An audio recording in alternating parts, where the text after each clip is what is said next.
Hey everyone, and welcome. Today, we're going to pull back the curtain on something we all live with, but almost never really see: the invisible architecture of our workplaces. I mean, have you ever really thought about this? Why is it that one job can feel incredible, like it just fills you up with energy, while another one, doing pretty much the same stuff, feels like it's sucking the life out of you? Well, that's the big question, the core puzzle we're going to crack today. All right, so to get to the bottom of that puzzle, we've got to start with the basics.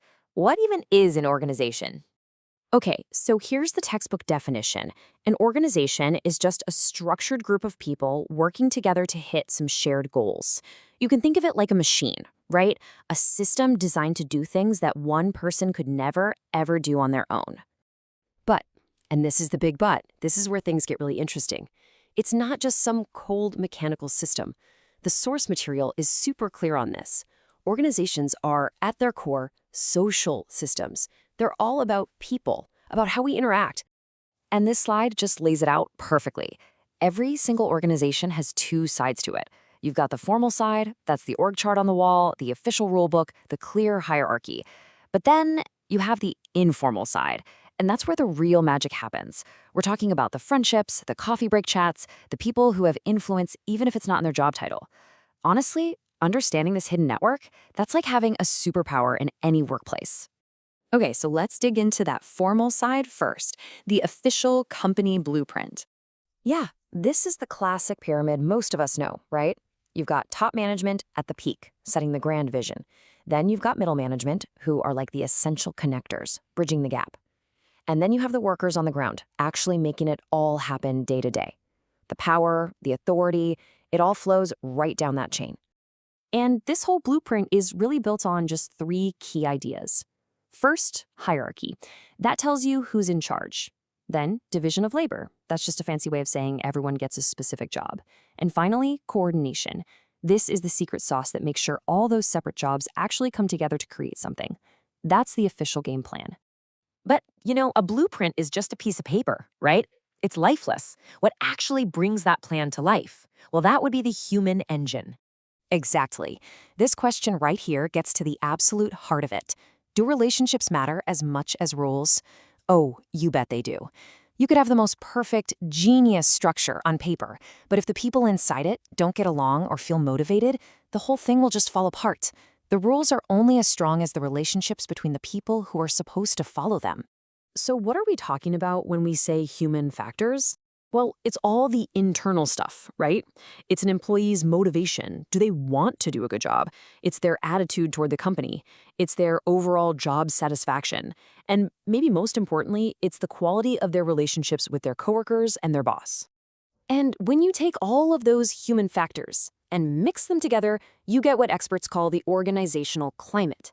Now, this is a huge concept. It has nothing to do with the thermostat. It's the psychological feel of the workplace. It's that gut feeling, that vibe you get the second you walk through the doors. And this just spells out the difference perfectly. A supportive climate that's built on trust, respect, open communication. It's where people feel safe to collaborate. A negative climate, on the other hand, that's all about fear, mistrust, confusion, and working in silos. And boom, this right here is the answer to that question we started with. This is why one workplace can feel inspiring and another one feels draining. So, who's the chief architect of this climate? Who's setting the temperature? It's leadership, plain and simple. A leader's job isn't just about managing tasks and spreadsheets. It's about shaping the entire environment. They're the ones guiding the team, driving motivation, making the hard calls, and putting out fires. They set the tone for literally everything. Okay, so we've got the blueprint and we've got the human engine. But how does this mashup of structure and culture actually affect you? On a Monday morning when your alarm goes off. Now check this out. This chart tells a really surprising story about what actually makes us happy at work. We tend to think it's all about the paycheck, right? But look, salary is only 20% of the picture. A whopping 80% comes from the work conditions, feeling recognized for what you do, and the relationships you have with your colleagues. It just goes to show the environment you're in and how you're treated, that's what really counts. And on the flip side, the downside is, well, it's pretty stark. When that climate turns negative, the result is sky-high organizational stress. And let's be clear, this isn't just about feeling a little busy or overwhelmed. This is a genuinely destructive force that crushes a company's performance. And more importantly, it can seriously damage the mental and physical health of the people who work there. So, putting this all together, what's the secret? What's the key to building a workplace that doesn't just survive, but actually thrives? And here's the big takeaway. It's not about structure versus people. The best, most effective, most inspiring organizations, they've figured out how to masterfully balance both. They have a solid blueprint, for sure, but it's powered by a human engine of people who feel trusted, supported, and motivated. And I just want to leave you with this final thought because it says it all. Organizations succeed not because of systems alone, but because of the people within them. The blueprint is essential, but it's the human engine that truly drives everything forward. So think about it. What does the architecture of your workplace really feel like?